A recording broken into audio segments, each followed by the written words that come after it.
আজি বিশ্ব সাধু কোৱা দিৱস। অকণি সাহিত্য সভা আৰু শিকলিৰ উদ্যোগত আমি দিয়ক পৰ্বতীয়া গাঁৱত এই বিশ্ব সাধু কোৱা দিৱস অনুষ্ঠিত কৰিবলৈ লৈছোঁ। আমি কণ কণ ছাত্ৰ ছাত্ৰীসকলক আমি ইয়ালৈ নিমন্ত্ৰণ জনাইছোঁ আৰু সেই ছাত্ৰ ছাত্ৰীসকলৰ যোগেদি আমি সাধু কথা শুনিম আৰু তেখেতসকলৰ যোগেদি আমি অসমৰ সকলো ৰাইজলৈ এটা বাৰ্তা লৈ যাম বিশ্ব সাধু কোৱা দিৱসৰ প্ৰাসংগিকতাৰ বিষয়ে।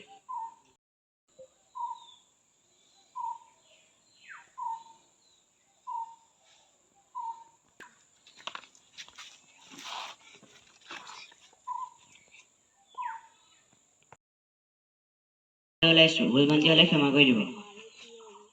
সাধুটোৰ নাম হৈছে বুধিয়ক কাউৰী। এসময়ত এজনী কাউৰীয়ে উৰি উৰি গৈ পানী বিচাৰি ঘূৰি ফুৰিছিল। তাই উৰি উৰি গৈ দেখিলে যে এটা পুখুৰী। তাই পুখুৰীটো চাই দেখিলে পুখুৰীটোত এটোপো পানী নাই। তাই আকৌ উৰি উৰি গৈ এটা কুঁৱাৰ ওচৰ পালেগৈ। কুঁৱাটোত দেখিলে যে তাত এটোপো পানীও নাই। তাই উৰি উৰি গৈ এঘৰ মানুহৰ কাষত এটা কলহ দেখিলে। কলহটো চাই দেখিলে যে তাত পানী আছে। তাই পানীখিনি চাই দেখিলে যে তাই ঠোঁটেৰে ঢুকি নাপায়। ওচৰতে পৰি থকা এদম শিলগুটিৰ পৰা তাই এটা এটাকৈ নি কলহটোত পেলালে। তাই এটা এটাকৈ নিয়াৰ পিছত পানীখিনি ওপৰলৈ উঠি আহিল। তাই পানীখিনি ওপৰলৈ উঠোৱাৰ পাছত পানীখিনি খাই পিয়াহ পলোৱালে। তাই আকৌ উৰি গুচি গ'ল। ইয়াৰ পৰা আমি এইটো শিকিলোঁ যে বলে নোৱাৰা কাম বুদ্ধিয়ে কৰিব লাগে। শুকাই ক্ষীণাই গৈছা, হাবিৰ ইটো পাৰে এজোপা নাচপতি গছ আছে, তুমি গৈ কেইটামান নাচপতি খাই আহাগে যোৱা। অন্তক্ৰমে ক'লে, মা মই বাৰু খাই আহিমগে, তোমালোকে কি খাবা? অন্তক্ৰমৰ মাকে ক'লে, তুমি খাই যোৱা, আমাৰ গা ভাল পালে আমি গৈ খাই আহিমগে, এতিয়া তুমিয়ে যোৱা। অন্তক্ৰমে সেই কথাটোকে ভাবি গৈ আছে কি মোক মা দেউতাই সদায় ফল খুৱাই, আজিনো মই মোৰ মা দেউতাক ফল খুৱাব নোৱাৰো নে? সি গৈ গৈ এই গছজোপা তল পালেগৈ। এই এটা বুদ্ধি খেলালে।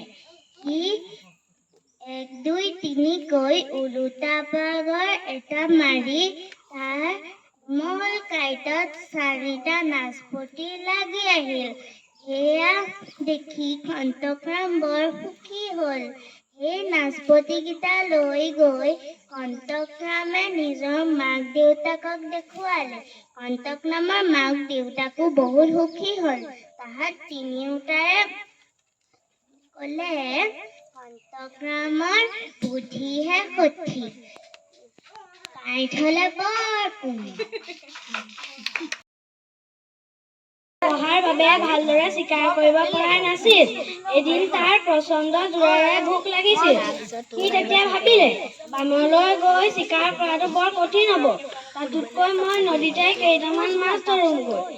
কিন্তু সি নদীত এটাও মাছ ধৰিব নোৱাৰিলে। সি মনৰ দুখত আৰু ভোকত গছৰ তলত ৰোৱাৰ কথা ভাবিলে। গছজোপাৰ তলত থাকোঁতে সি দেখিলে বান্দৰ এটাই গছৰ ওপৰত বহি জামুক দিৱসৰ লগত সংগতি ৰাখি এটা সাধু ক'বলৈ ওলাইছোঁ। মই ক'বলগীয়া সাধুটোৰ নাম হৈছে ভেকুলী আৰু সাপ। বহু সময়ৰ আগত এটা পুখুৰীত এজাৰ বিজাৰ ভেকুলীয়ে বাস কৰিছিল। এদিন ভেকুলীয়ে এটা শিলৰ আগত বহি থাকোঁতে সি ভাবি আছিল যে মই মৰাৰ পাছত মোৰ পুত্ৰই এই ৰাজ্য পালন কৰিব লাগিব। সেইবাবে মই বহুতো নীতি নিয়ম বান্ধি থৈ যাব লাগিব। সেইকাৰণে সেইদিনাই সি আবেলি পৰত এখন মেল পাতিলে। মেলত সি ক'লে যে মই বিহুৰ আহিলে মই গান গাম আৰু মই নাচিম। সেই বুলি কোৱাৰ পাছতেই প্ৰজাসকলে তাৰ কথা মানি চলিল।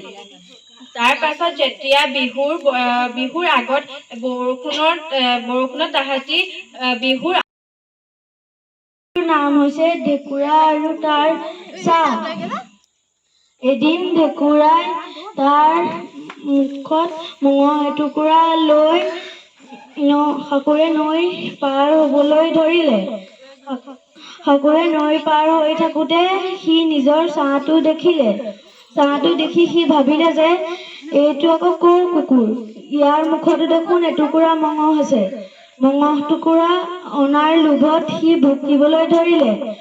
ভুকিবলৈ ধৰোঁতে মুখ মেলোঁতে তাৰ মুখৰ মঙহ টুকুৰা সৰি পৰিল আৰু সি ভাবিলে যে মোৰ মুখৰ মঙহ টুকুৰা দেখোন গুচিয়ে গ'ল। ধন্যবাদ। ক'বলৈ অনুৰোধ জনালোঁ। মই এটি সাধু ক'বলৈ লৈছোঁ। সাধুটোৰ নাম বেলি আৰু বতাহ। বেলি আৰু বতাহৰ মাজত কাজিয়া লাগিল। বেলিয়ে ক'লে মোৰ গাত বেছি বল, বতাহে ক'লে মোৰ গাত বেছি বল। যেনে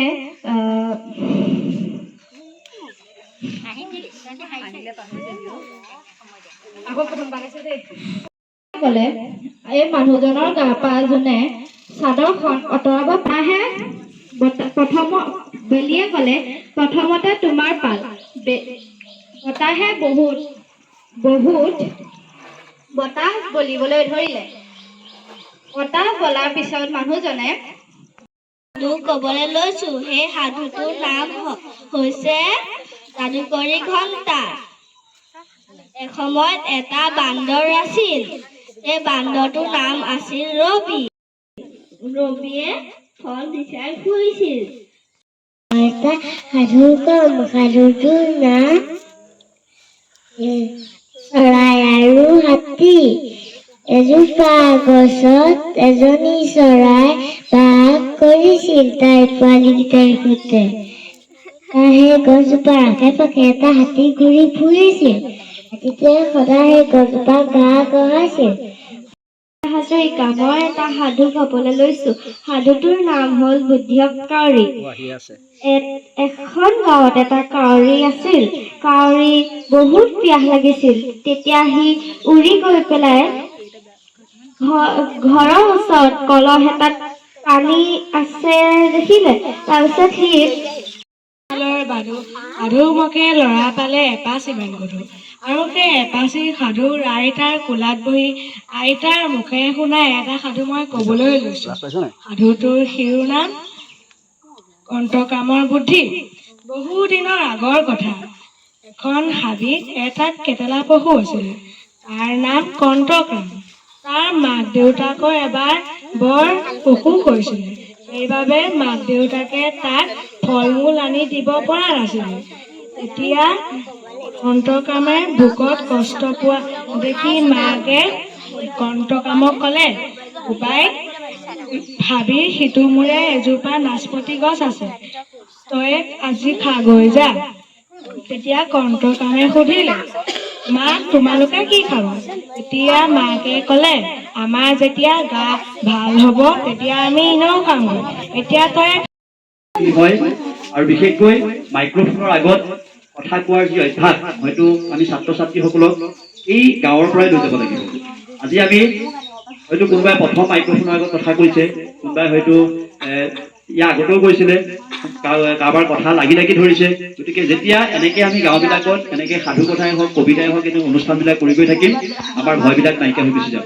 আৰু লাহে লাহে আমি কি কৰিম, অন্য মঞ্চলৈ যাব পাৰিম। বাৰু যেই কি নহওক, আমি এই সাধু দিৱসৰ লগত সংগতি ৰাখি অকণি সাহিত্য সভা আৰু শিকলি উদ্যোগত যি আমি সাধু দিৱস পাতিছো, ইয়াত আমি প্ৰত্যেকজন অংশগ্ৰহণকাৰীকে আমি একোখন প্ৰমাণ পত্ৰ আৰু একোখন কিতাপেৰে আমি সকলোকে আদৰণি জনাম। আমি এই অনুষ্ঠানভাগি আমাৰ কস্তুৰী গোস্বামীয়ে চলাই দিব। মই কস্তুৰী গোস্বামীক পুনৰ মাইক্ৰফোন আগবঢ়াই দিছো। সকলোৰে নাম এফালৰ পৰা কৈ যাব, তোমালোক আহি পেলাই চাৰ্টিফিকেটখন আৰু এখন কিতাপ আমাৰ পৰা সংগ্ৰহ কৰি লৈ গ'লে হ'ব। ধন্যবাদ। শ্ৰীমন্ত কাশ্যপ গোস্বামী, তেওঁক আমি মঞ্চলৈ আহি তেওঁৰ প্ৰমাণপত্ৰ আৰু কিতাপখন ল'বলৈ অনুৰোধ জনালোঁ।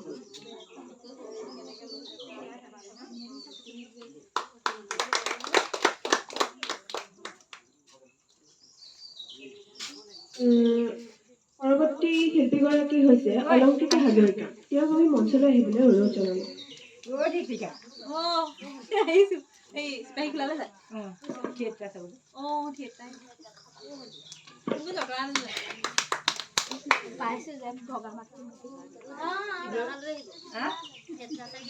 পৰৱৰ্তী শিল্পীগৰাকী হৈছে দিব্যাংশী দত্ত। তেওঁক আমি মঞ্চলৈ আহিবলৈ অনুৰোধ জনালোঁ।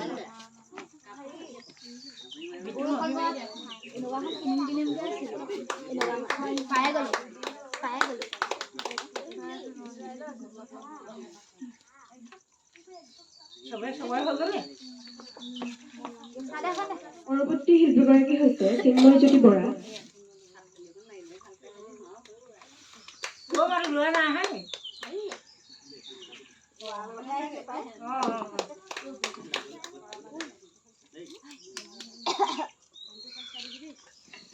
পৰৱৰ্তী শিল্পীগৰাকী হৈছে তনুশ্ৰী বৰা। তেওঁক আমি মঞ্চলৈ আহিবলৈ অনুৰোধ জনাইছোঁ।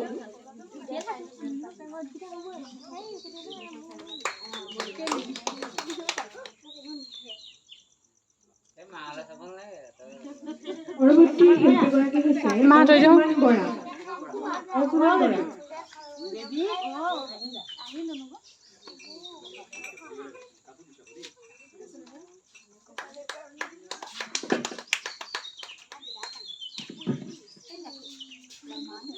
পৰৱৰ্তী অংশগ্ৰহণকাৰী হৈছে নীলাক্ষী বৰুৱা। তেওঁক আমি মঞ্চলৈ আহিবলৈ অনুৰোধ জনাইছোঁ।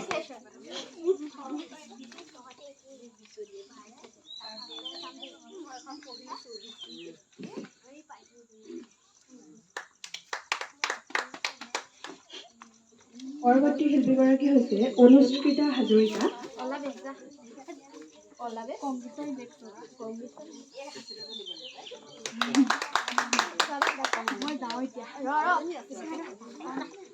পাছৰ শিল্পীগৰাকী হৈছে অৰ্ণৱজ্যোতি বৰা।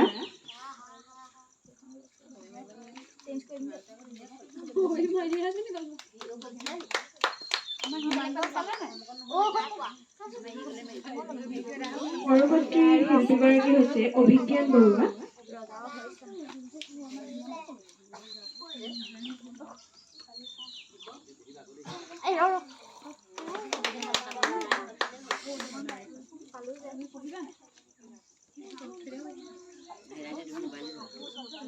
পৰৱৰ্তী শিল্পীগৰাকী হৈছে হিমান্ত বৰুৱা।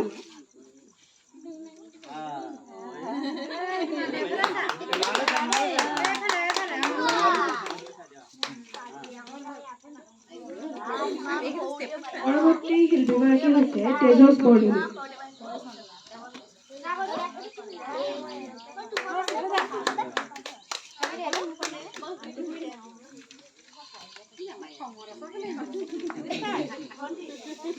আমাৰ শেষৰগৰাকী অংশগ্ৰহণকাৰী হৈছে সাৰাংগ কাশ্যপ বৰা। তেওঁক আমি মঞ্চলৈ আহিবলৈ অনুৰোধ জনাইছোঁ।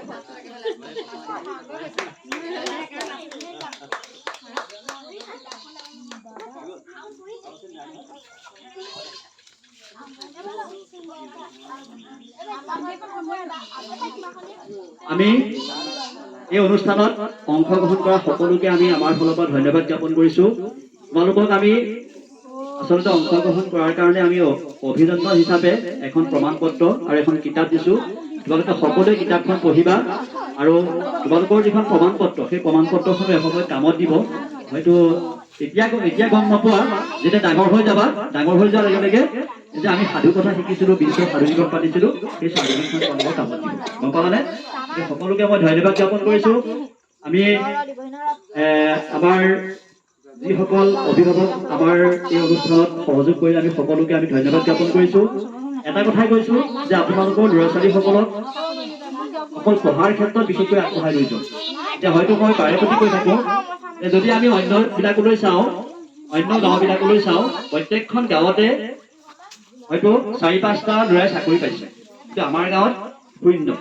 আমাৰ নিজৰ গাঁওখনত শূন্য। ইয়াৰ কাৰণটো হ'ল কি, আমি বিশেষকৈ পঢ়াৰ প্ৰতি আগ্ৰহটো আমাৰ কমাই আমি অন্য ক্ষেত্ৰত বেছিকৈ আগবাঢ়ি গৈছোঁ।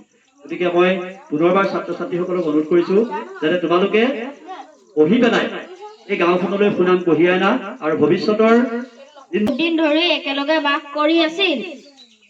এদিন অনাগত বিধাতাই বিলত সাঁতুৰি নাদুৰি থাকোঁতে কেইজনমান মাছমৰীয়াই কথা পতা সুধিলে, এই বিলখনত কোনেও বহুত দিন মাছ মৰা নাই, ইয়াত নিশ্চয় বহুত মাছ আছে